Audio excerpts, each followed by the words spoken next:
Sangat simpel. Kamu mau bikin apa? Oke, kamu bikin prosesnya ke depan. Saya diajar itu sama dia, dan itu merubah mindset saya. Itu merubah pola pandang saya bagaimana saya bisa achieve goal. Itu karena beliau. Dan satu lagi yang paling penting dari dia, dan ini membuat saya jadi bisa berbisnis. Kok kamu buang yang orang ambil, kamu buang yang orang ambil, dan kamu ambil yang orang buang. Ini sangat mempengaruhi pola pandang saya terhadap bisnis, Pak. Nah, kalau dari UI, saya beruntung sekali di situ, Pak.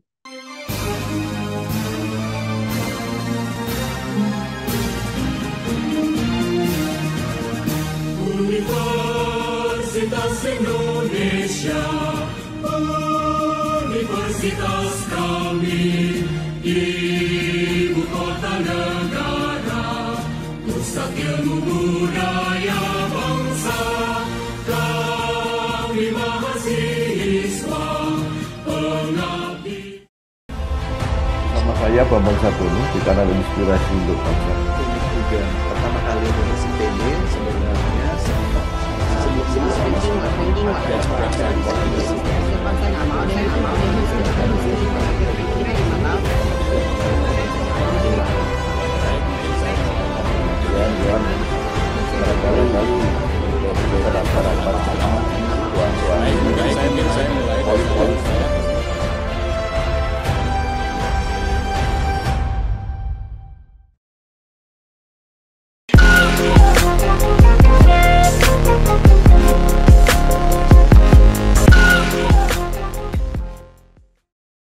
Assalamualaikum warahmatullahi wabarakatuh. Waalaikumsalam warahmatullahi wabarakatuh. Salam sejahtera untuk kita semua. Bersama saya Bambang Sadono di kanal Inspirasi untuk Bangsa. Mudah-mudahan kanal ini selalu bisa memberi inspirasi, motivasi, dan edukasi. Kami sedang mempersiapkan beberapa video untuk Iya, Pak. memberi makna 73 tahun Universitas Indonesia. Wawancara ini akan kami bukukan meneruskan buku pertama yang sudah terbit. Dan saat ini saya sudah bersama dengan salah seorang alumni UI, yaitu Bapak Koko Wigiantoro. Beliau adalah Direktur Pengembangan Usaha PT Timah Terbuka. Apa kabar Pak Koko? Baik, Om Bang. Terima Iya, kasih sudah diajak ngobrol. iya, baik. Mungkin bisa diceritakan pengalaman dan kenangan ketika kuliah S1 Teknik Metalurgi di Universitas Indonesia, lulus tahun 2002, Ya. kemudian pernah menjadi Vice President Director PT Energi Hijau Adidaya, pernah menjadi Vice Director Business Development PT Maharani Prima, dan pernah menjadi Presiden Director di PT Swadaya Lintang Utama, dan saat ini menjadi Direktur Pengembangan Usaha PT Timah Terbuka. Silakan Pak. Oke, jadi dulu itu saya masuk tahun 96, Pak, di UI. Ya, saya masuk 96 di UI. Kuliahnya itu lulus di tahun 2002 karena sempat cuti, Pak, satu semester. Sakit saya. Saya sakit dulu. Nah, waktu di UI dulu saya banyak aktif di Parangkita. Saya banyak aktif di Parangkita. Sebetulnya konsep ekonomi, Pak, yang udah jalan waktu itu. Jadi selain kuliah tuh saya juga udah usaha sendiri, bikin les segala macam itu, Pak. Gitu. Soalnya Parangkita UI itu ini, Pak, paduan suara, Pak. Ya, paduan suara itu kita banyak banyak apa namanya, terima pekerjaan di instansi pemerintah gitu, Pak. Lalu juga ikut-ikut lomba gitu. Nah, itu lumayan, Pak, untuk ongkos kuliah, Pak. Iya, jadi dulu dimulainya waktu kuliah tuh dulu tantangannya banyak, Pak, gitu. Bukan dari keluarga yang semuanya siap ada gitu. Jadi menarik lah gitu ininya. Nah, setelah itu saya lulus di tahun 2002, saya menjadi guru SMP, Pak. Ya, saya jadi guru SMP waktu itu di BPK Penabur. BPK Penabur itu saya mengajar di pendidikan teknologi dasar. Jadi itu pertukaran program dengan pemerintah Belanda dengan BPK Penabur waktu itu. Jadi konsepnya sebetulnya menggantikan pelajaran keterampilan, Pak. Mengganti pelajaran keterampilan menuju keterampilan teknik. Jadi saya mengajar gambar teknik, lalu juga ada kerja logam, ada kerja kayu, gitu. Bahkan pengelasan juga ada. Nah, dengan guru yang lain ada yang mengajar dari sisi elektronika, itu ada, Pak. Jadi anak SMP sudah terpapar dengan ilmu-ilmu yang baru kita dapat waktu kuliah dulu. Gambar teknik itu juga tebal, tipis, putus-putus, nah itu belajar, Pak.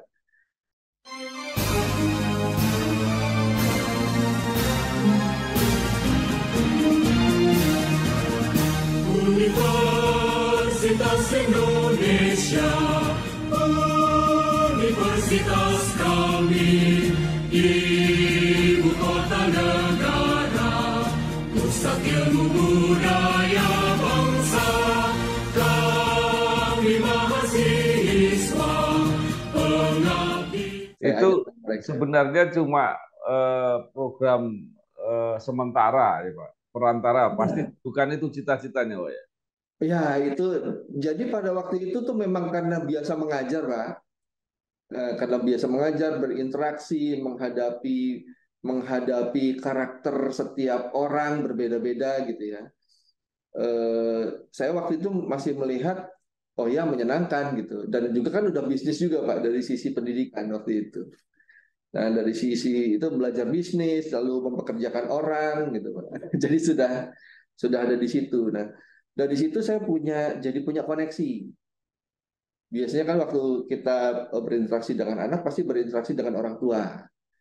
Nah, orang tua ini kebetulan ada berbagai instansi yang ada, dan mereka akhirnya punya sharing berkaitan dengan keilmuan-keilmuan saya di metalurgi, dari perilaku logam lah, atau dari sisi konstruksi, dan segala macam. Nah, dari situ barulah saya ditarik eh, oleh salah satu orang tua.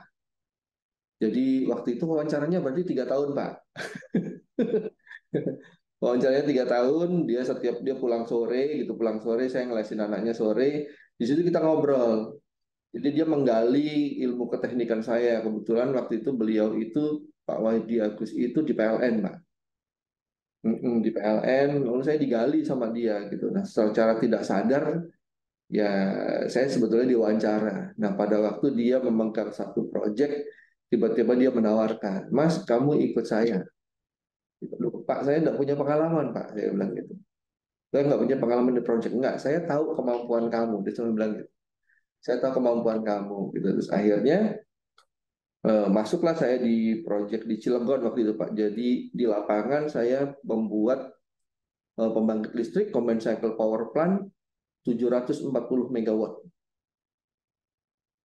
Saya menjadi QA/QC supervisor, membidangi QA/QC dan juga cost control, Pak.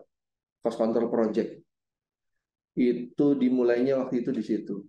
Di situ saya belajar banyak. Ada banyak hal yang saya tidak pelajari di kuliah, itu saya bisa belajar banyak sekali di situ. Termasuk dari sisi project controlling, project management, contract management, itu banyak sekali. Jadi bisa dibilang dibayar sambil belajar, Pak. Gitu. Nah, itu proyek pertama saya dan saya sangat bangga dengan itu. Saya mengerti setiap titiknya, di mana ada bocornya, ada di mana saya tahu. Dari seluruh pipa yang waktu itu kita install gitu, yang setelah saya tes itu hanya 3 titik, Pak. Itu hanya 3 titik yang cacat, dan itu langsung diperbaiki, dites ulang gitu. Jadi memang itu proyek yang kualitinya sangat bagus dan saya bangga dengan apa yang saya lakukan di situ. Nah, dari situ baru saya pindah ke Siemens. Ya, saya sempat pindah ke Siemens, dan waktu itu Siemens Network, Pak. Gitu, Siemens Network. Di Siemens Network itu saya belajar banyak juga, terutama dari sisi manajemen. Saya belajar tentang manajemen, bagaimana berinteraksi orang, saya belajar tentang culture. Culture-nya memang berbeda. Ya, culture-nya berbeda. Berbeda dalam hal positif ya, Pak ya. Berbeda dalam hal positif. Dan setelah itu saya dipanggil kembali oleh bos saya sebelumnya di PLN. Karena dia setelah menghandle proyek tersebut, dia menghandle lagi 5 proyek percepatan di luar Jawa waktu itu. Dan dia sudah tahu kinerja saya, karakter saya, baru akhirnya, kok kamu bantu. Jadi disitulah saya bermain di market power bersama beliau sampai 2010.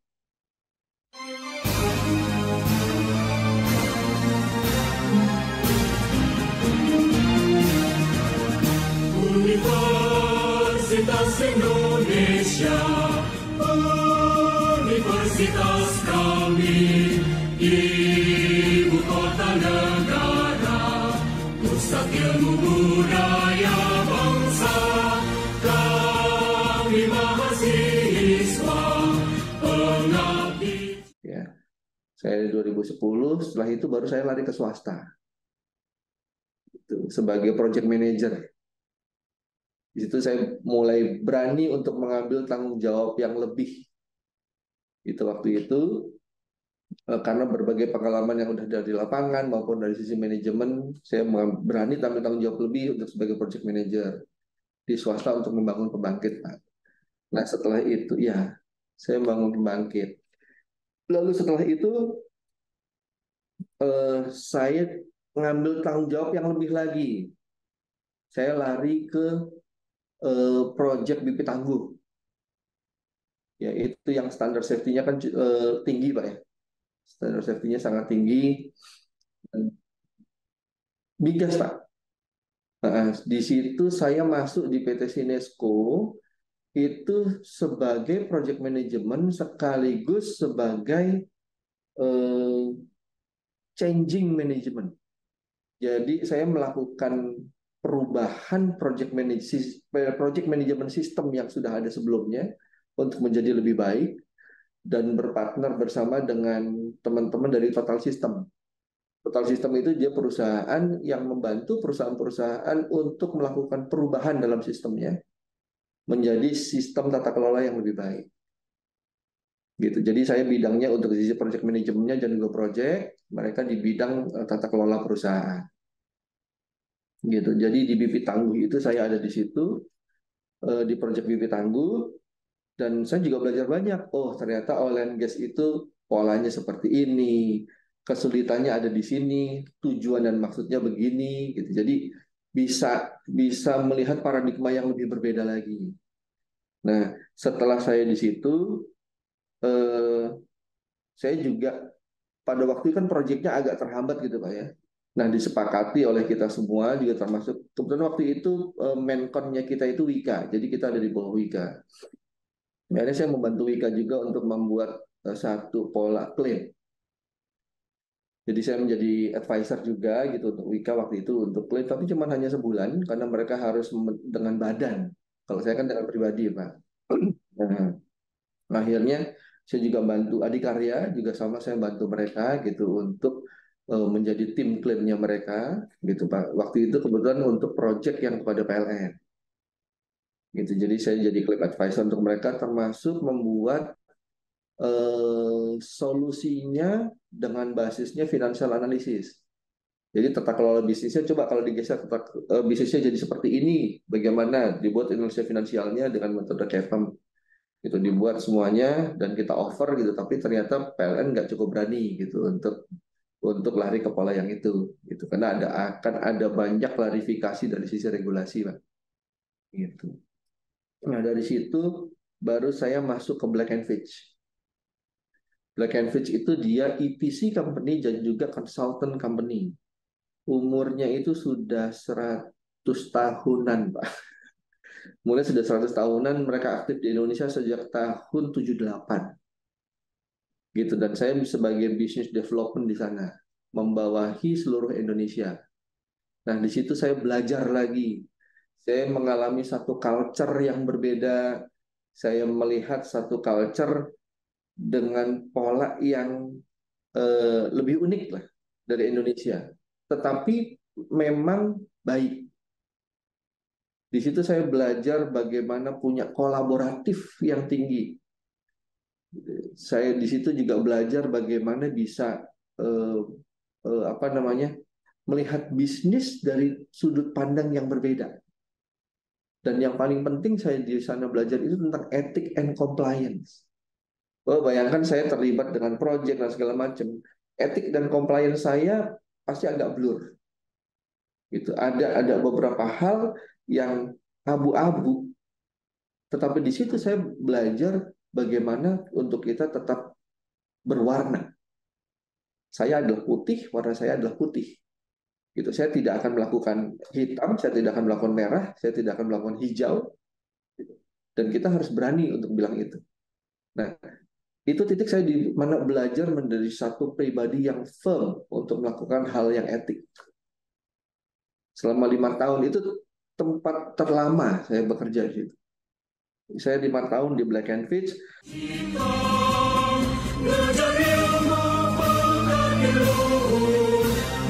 Nusa dan bangsa, semangat bincang gembira, sadar bertugas mulia, berbakti dalam karya, mahasiswa Universitas Indonesia. Lalu setelah itu dengan semua pengalaman tadi, saya berani mengambil keputusan untuk keluar dari pegawai, Pak. Lalu saya bekerja sama dengan sebetulnya Starbond Group ya, jadi Starbond Chemical Group. Ya, jadi saya kerjasama dengan Starbond Chemical Group gitu untuk membantu mereka di sisi pengembangan bisnisnya. Pengembangan bisnis mereka itu ada di energi hijau adidaya. Dia diversifikasi ke sisi renewable, gitu. Jadi untuk solar PV farm, so saya membantu di situ. Saya membuat restructure financial analisisnya menjadi bankable, karena yang sebelumnya itu belum bisa dibilang belum cukup bankable. Jadi saya buat di situ. Lalu setelah itu saya juga tambahannya saya kembangkan bisnisnya juga dari sisi power quality. Nah, pada waktu power quality itu saya bersama dengan PT Maharani Prima. Nah, di power quality itu konsepnya sebetulnya gini. PLN itu punya unanswered customer. Ada customer yang tidak bisa menggunakan listrik PLN. Jadi saya ngambilnya yang itu. Totalnya itu kira-kira sekitar 8 giga. Sekitar 8 giga. Cukup besar 8 giga itu. Nah, sebetulnya saya cuma melihat gini, yang mereka butuhkan sebetulnya apa?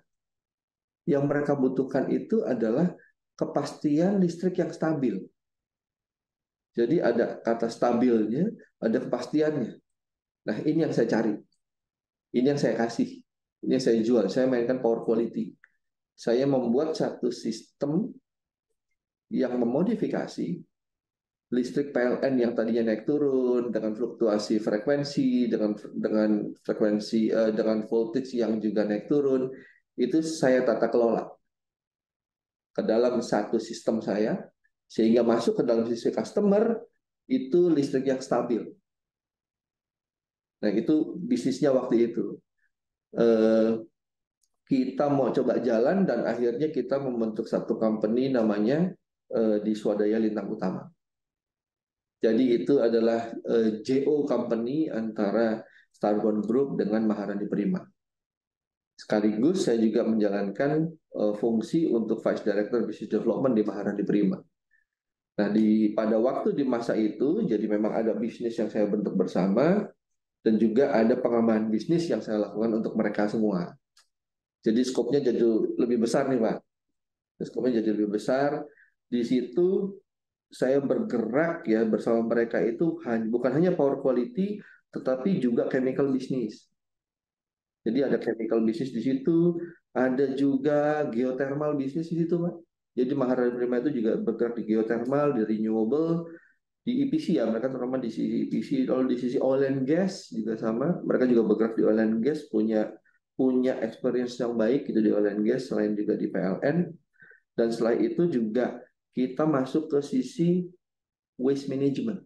Ya, Pak Koko, Ya, kalau kelihatannya pindah-pindah perusahaan, ya, pindah-pindah menangani pekerjaan, tapi benang merahnya kelihatannya tetap di energi ya semua itu. Nah, ya, tapi benang merahnya gitu. sekarang justru di pertambangan, jadi mungkin agak beda. Nah ini bagaimana Pak Koko bisa apa ke situ gitu?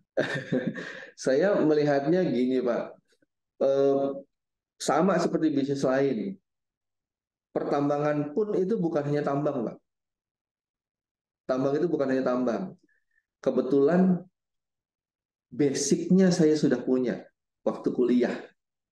Tambang itu pasti akan ada proses metalurginya. Di proses metalurginya itu bukan hanya samar, Pak. Masih tetap ingat, Pak. Oh, yang ini kan karakternya begini. Ini kan apa namanya? Ini kan prosesnya kan seperti ini gitu. Kalau misalnya begini, efeknya basisitasnya seperti apa. Jadi logika prosesnya bisa saya terima lebih cepat secara teknis.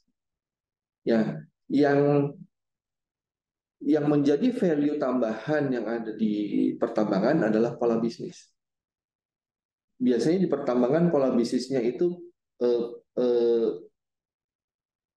pola kreativitasnya agak berbeda dibandingkan dengan pola kreativitas kita yang eh, berpola bisnis di bidang-bidang yang lain. Karena masing-masing bidang itu punya punya karakter bisnisnya, Pak. Tapi dengan kita berpengalaman dalam banyak pola bisnis dan tata kelola, itu membuat kita bisa menemukan lesson learn-nya dan menemukan titik di mana tata kelola bisnis yang baik. Saya ditugaskan memang untuk memperbaiki tata kelola. Untuk menjadi supaya bisnis pertambangan yang ini bisa dibuat lebih baik. Mahasiswa Universitas Indonesia berlambang cinta berdasarkan Pancasila dasar negara kobarkan semangat kita demi ampera. Ya. Nah, Pak Koko, eh, kecuali Bapak berada di posisi yang sangat strategis yaitu pengembangan usaha, itu Bapak berada di bisnis pertambangan yang Indonesia ini memang dominan gitu ya. Untuk produksi timah itu kan kalau tidak salah yang terbaik gitu.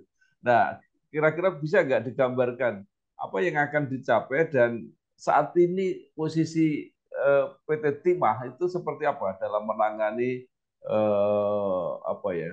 tambang yang sangat potensial. Oke, jadi gini, berarti kita bisa ngomong apa yang mau kita lakukan. Jadi kita paham dulu posisi kita ya, Pak ya. Kita paham dulu posisi kita. Posisi kita timah itu, kita itu secara invert dan juga cadangan itu bisa dikatakan salah satu yang terbesar di dunia. Sebagai sisi cadangan, Pak ya. Tetapi dari sisi ekspor, kita bisa disebut itu sebagai nomor dua, Pak. Indonesia ya. Indonesia sebagai produsen timah itu bisa dibuat sebagai nomor dua. Nah, apa yang kita masih lakukan gitu untuk sisi pengembangannya? PT Timah sendiri sebetulnya sudah melakukan pengembangan. Jadi pengembangan dari timah itu ada tin chemical, ada juga dia tin solder. Nah, tin solder kita itu di Indonesia itu semuanya ekspor, Pak. Tin chemical kita sama, itu ekspor. Di sini saya melihat kenapa ya hilirisasinya nggak berjalan? Kenapa hanya kita yang hilirisasi? Dari semua produksi timah kita yang ada yang tadi, Pak, itu penyerapannya di lokal itu hanya 5%. Artinya, kita memang tidak menjual biji lagi. Ya, kita sudah tidak menjual biji lagi sejak tahun 2023 Indonesia ya. Kalau timah itu tidak menjual lagi sejak tahun 73 Pak. Kita sudah tidak menjual biji lagi, kita hanya menjual ingot. Ya. Tetapi tadi lokal kita penyerapannya hanya 5%. Artinya teknologinya berkembangnya itu ada di sisi luar negeri. Nah, yang jadi pertanyaan gimana caranya? Dan pertanyaannya lagi, sebetulnya tin solder dan tin chemical itu untuk apa? Jadi, kalau tin solder itu clear, elektronik dan segala macamnya itu Pak ya.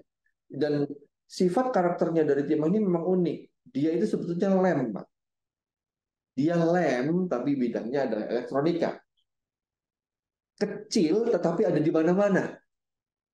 Tidak banyak. Dan itu dengan sifat yang seperti itu, dengan penggunaan seperti itu membuat dia sangat sulit untuk di-recycle. Sangat sulit untuk di-recycle karena dia hanya akan ada kecil-kecil tersebar sangat banyak.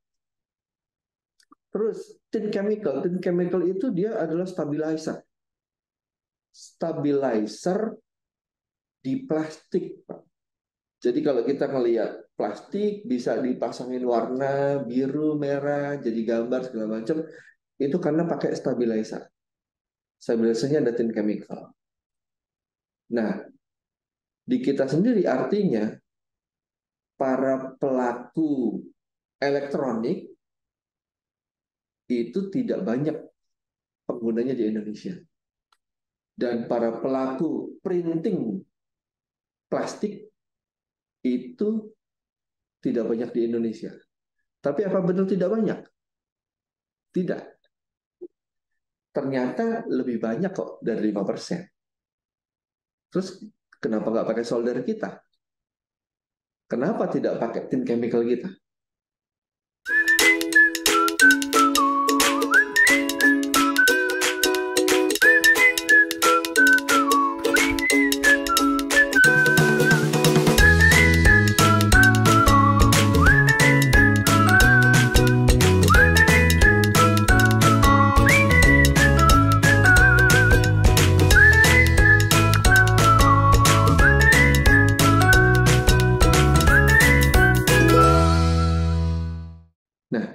Untuk ini bisa berkembang lebih maju, Pak, ya itu butuh sekali dukungan dari pemerintah. Contoh, ini aja Pak, yang simpel aja.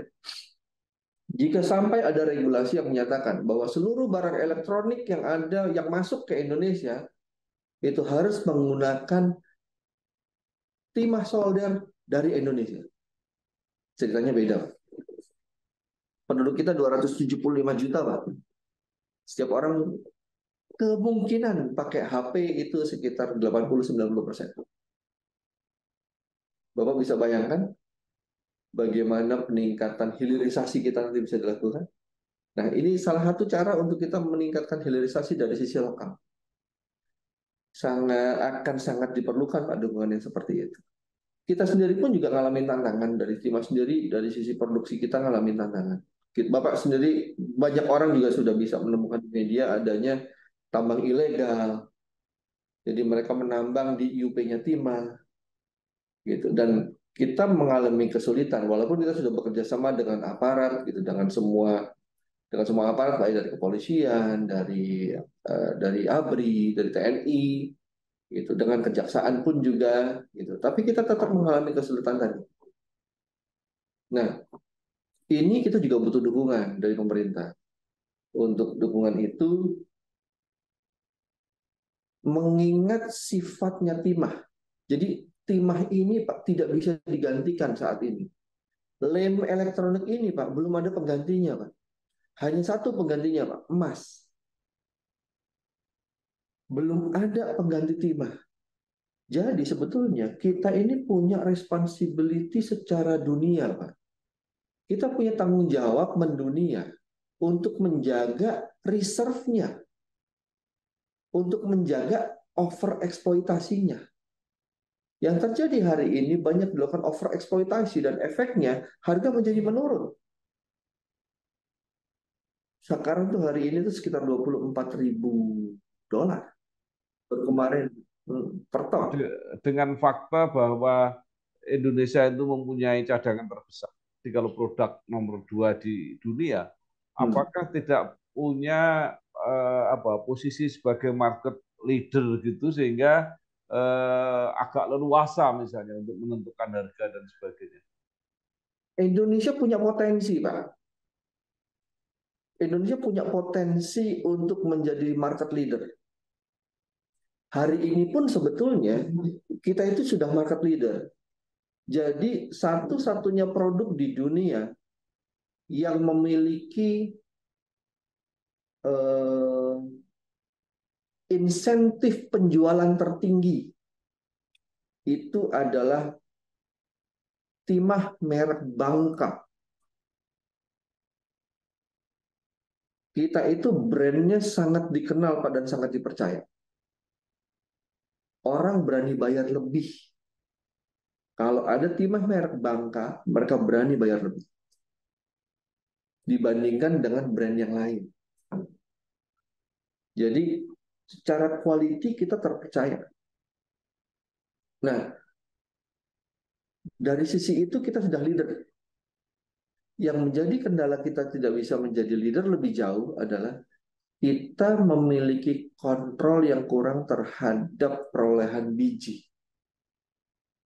Jadi kita butuh ini, Pak. Kalau Indonesia mau menjadi leader di situ, maka perlu dilakukan kebijakan kembali bahwa timah adalah mineral strategis dan mineral kritis. Kenapa kritis? Karena tidak ada pengganti timah, Pak. Tidak ada yang bisa menggantikan timah. Makanya sudah seharusnya dia kritis. Kenapa dia mineral strategis? Pak, di dalam timah kita itu ada material ikutan, Pak. Ada uranium dan thorium. Kalau ini keluar, ini bahaya, Pak. Bukan bahaya buat kita saja, tetapi juga kepada bangsa lain. Makanya ini butuh tanggung jawab lebih dari kita Indonesia untuk mengontrol ini sebagai material kritis dan juga material strategis. Ini yang belum banyak dipahami.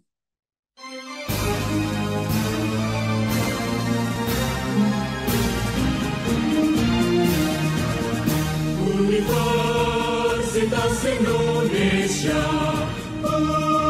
universitas kami, ibu kota negara, pusat ilmu budaya bangsa, kami mahasiswa, pengabdi. Baik, Pak Koko, kalau dari segi produksi, dulu saya pernah mendapat informasi bahwa untuk pengembangan produksi timah ini membutuhkan tambahan modal yang cukup besar, gitu ya. Artinya investasinya harus cukup besar. Dan sementara itu juga ada yang investor yang mungkin menjadi produsen juga di Indonesia. Ya. Bisa diterangkan, Pak itu? Oke.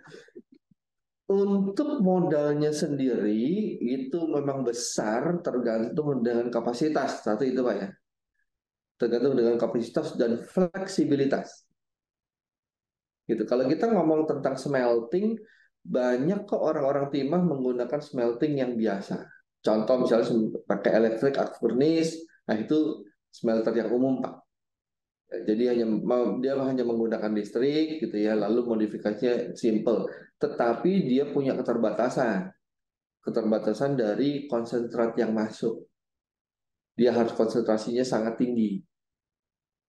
Gitu. Bisa menyentuh angka kalau misalnya 70-80 dia bisa lah gitu. Tapi kan pengotornya tadi dia mesti ngikat juga, Pak. Itu pakai kapur ya. Dan efeknya dia punya slag gitu.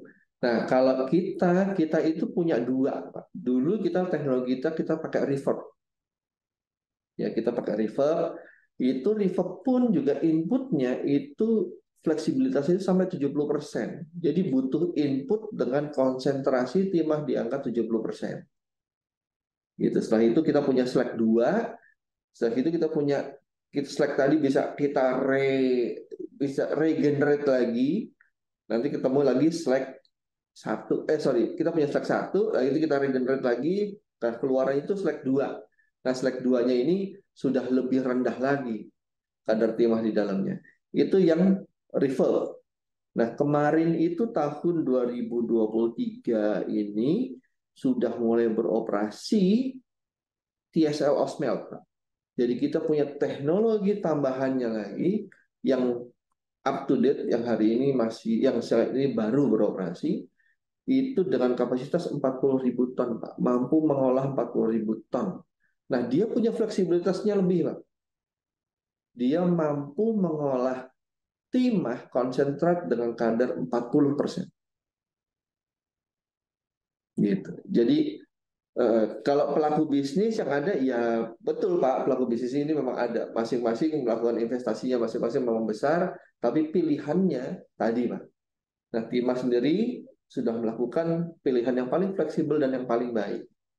Untuk yang swasta, ya mereka sudah memilih dengan berbagai macam Pak ya. Ada yang pakai reverb, ada yang pakai EAF, dan konsekuensinya mereka pasti akan melakukan pengolahan tambahan.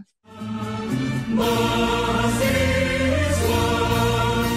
Universitas Indonesia berlambang cinta berdasarkan Pancasila dasar negara, kobarkan semangat kita demi ampera. Ya, baik. Pak, sekarang di lingkungan Main ID ya, artinya holding tambang, itu kan PT Timah termasuk salah satu yang diandalkan ya. Ada Inalum, ada PT Bukit Asam, ada PT Vale. Sekarang kita juga punya Freeport dan sebagainya. Nah, yang mau saya tanyakan itu konfigurasinya PT Timah ini akan menjadi seperti apa di antara perusahaan-perusahaan tambang yang menjadi andalan Indonesia ini, Pak? Oke. Jadi kalau saya melihat posisi timahnya ya, posisi timah dan pengembangan nanti lanjutnya. Jadi gini Pak, setelah saya beberapa lama di sini, saya melihat memang masih banyak yang masih belum teroptimalisasi. Ya, ternyata masih ada cara untuk kita bisa punya lebih. Sangat memungkinkan di PT Timah untuk kita melakukan total mining. Ada berbagai macam mineral dan juga mineral ikutan. Ada berbagai macam logam dan juga mineral ikutan yang masih bisa dimonetizing dan memang dibutuhkan. Tadi saya sudah ceritakan kita ada thorium dan uranium, Pak ya. Ya. Di dalamnya itu saya masih punya ilmenit TiO2. Itu bisa digunakan, bukan bisa, sudah digunakan sebagai material untuk cat, Pak. Yang juga mampu untuk mengikat polusi, Pak. Polusi, debu, gitu, dan juga kandungan yang ada di udara. Itu pakai TiO2 itu mereka menyerap. TiO2 pun juga saya bisa gunakan untuk defense material, Pak. Saya tidak bisa buka, gitu ya. Tapi dengan kolaborasi dengan BUMN yang lain terkait dengan logam, saya bisa membentuk satu defense material untuk pertahanan. Itu ada. Lalu juga saya juga punya zircon. Zircon ini dia sebagai filtering, ya, sebagai material filtering. Dia juga digunakan di sisi pelapis keramik, Pak. Kalau keramik yang glossy, bagus, keras, kuat di atasnya, itu zircon kita punya. Kaolin, kami punya kaolin, Pak. Di mining kami ada kaolin di dalamnya di daerah kita. Itu banyak digunakan untuk industri keramik. Ya. Jadi potensi total miningnya ada, gitu, dan ini bisa kolaboratif Pak dengan yang lain. Jadi Mind ID mengupayakan itu gitu. Untuk kita kolaboratif untuk meningkatkan hasil dengan produk yang baru, dengan kerjasama yang baru, efektif proses. Baik. Mudah-mudahan posisi Bapak yang strategis sekarang di PT Timah juga benar-benar akan mengoptimalkan lah tadi potensi PT Timah. Nah, tapi sekarang saya ingin kembali ke UI lagi aja, Pak. Iya, iya, iya. Pak, ya, jadi menurut Bapak apa nilai lebih dari penyiapan atau karakter atau mungkin keilmuan atau organisasi yang diberikan oleh UI atau yang Bapak sempat serap ketika kuliah di UI dan berguna di dalam perjalanan karir? Ya, sebetulnya saya cukup beruntung, Pak. Saya beruntung sekali belajar di metalurgi UI. Saya belajar tentang eh, material behavior, perlakuan kepada material. Misalnya saya mencampurkan unsur tertentu di dalam besi, itu efeknya seperti apa gitu. Dari situ saya bisa belajar, Pak, tentang human behavior. Jadi saya bisa melihat gitu bagaimana jika saya memperlakukan sesuatu, efeknya seperti apa. Jadi pola dasar pemikiran seperti itu saya justru belajarnya dari metalurgi UI.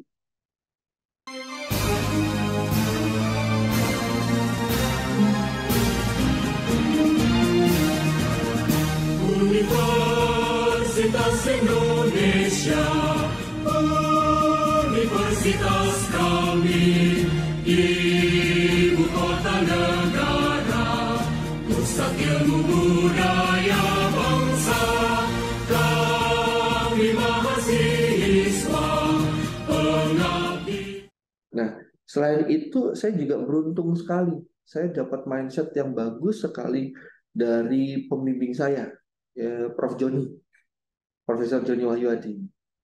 Nah, beliau dulu pembimbing skripsi saya. Nah, dulu itu beliau memaksa kita untuk berani presentasi dalam bahasa Inggris. Padahal zaman dulu kan belum banyak lah ya. Ya, kita belum banyak gitu. Tapi Pak Joni ini mensyaratkan kita harus. Di situ saya belajar, Pak. Saya jadi berani.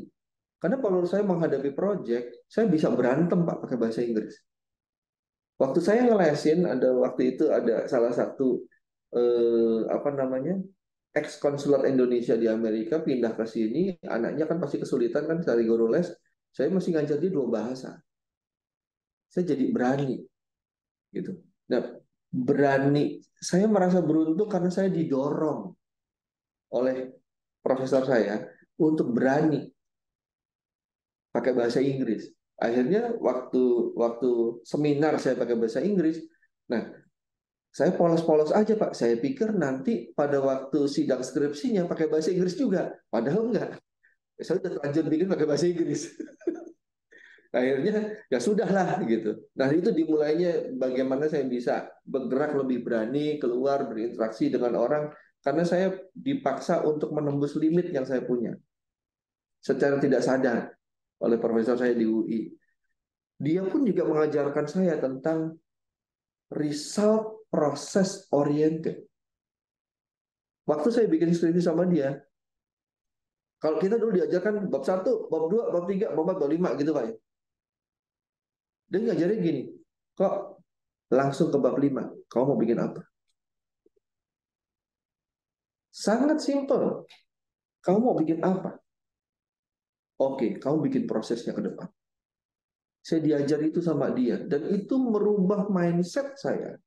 Itu merubah pola pandang saya bagaimana saya bisa achieve goal. Itu karena beliau.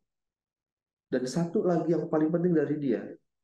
Dan ini membuat saya jadi bisa berbisnis. Kok kamu buang yang orang ambil.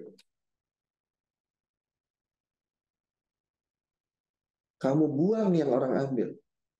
Dan kamu ambil yang orang buang. Ini sangat mempengaruhi pola pandang saya terhadap bisnis, Pak. Nah, kalau dari UI, saya beruntung sekali di situ, Pak. Ya, luar biasa. Jadi banyak hal yang tidak seperti pada umumnya Ya, mahasiswa belajar. Jadi ada hal-hal khusus yang Bapak berikan. Nah, sekarang pertanyaan saya yang terakhir, Pak. Menurut Bapak, apa yang bisa disarankan ya, baik kepada mahasiswa yang sekarang belajar maupun mungkin ada institusinya yang harus mempersiapkan diri, mempersiapkan lulusannya supaya benar-benar bisa diterima di lapangan kerja, di masyarakat dan sebagainya. ini Pak yang saya belajar, Pak ya. Satu, buang mindset kita. Buang mindset kita bahwa kita adalah hanya UI. Buang mindset kita bahwa kita adalah hanya UI. Karena kita adalah UI dan Indonesia. Buang tempurung kita yang membatasi kita bahwa kita hanya UI. Kita adalah UI dan Indonesia. Kita harus melihat lebih luas. Yang kedua, kolaboratif. Harus kolaboratif, hargai orang lain. Harus kolaboratif. Fokus pada yang membangun dan yang menghasilkan. Lupakan egonya. Fokuskan hanya yang membangun dan yang menghasilkan. Percuma Pak menang ego kalau nggak ada hasilnya. Harus membangun dan harus menghasilkan. Yang ketiga, jangan takut miskin. Ya, harus berani berusaha. Karena kita pasti bisa, Pak. Gitu. Jangan takut miskin, harus berani usaha. Pasti ada jalan keluarnya, pasti bisa. Ya. Ya. Baik. Terima kasih sekali Pak Koko Wigiantoro, Direktur Pengembangan Usaha PT Timah Terbuka. Menarik sekali pengalamannya dalam berkarir dan tip-tipnya untuk kita semua, khususnya untuk mahasiswa yang sekarang masih belajar. Mudah-mudahan bermanfaat. Sekali lagi terima kasih Pak Koko Wigiantoro. Terima kasih banyak Pak Bambang. Sukses. Wassalamualaikum warahmatullahi wabarakatuh. Waalaikumsalam warahmatullahi wabarakatuh. Halo guys, sekarang cuma dengan satu jari, semua urusan listrik langsung beres, res. Ini dia, PLN Mobile. Kalau cuma gangguan aja sih, nggak usah panik. Tinggal tap menu pengaduan, cus petugas PLN-nya langsung datang. Atau mau isi token, pasang listrik baru, atau mau ubah daya, atau cek hitungan listrik. Urusan listrik serahin aja ke PLN Mobile. Sama saya Bambang Sabono di kanal Inspirasi untuk Bangsa. Ini juga pertama kali mengisi PD sebenarnya sebelum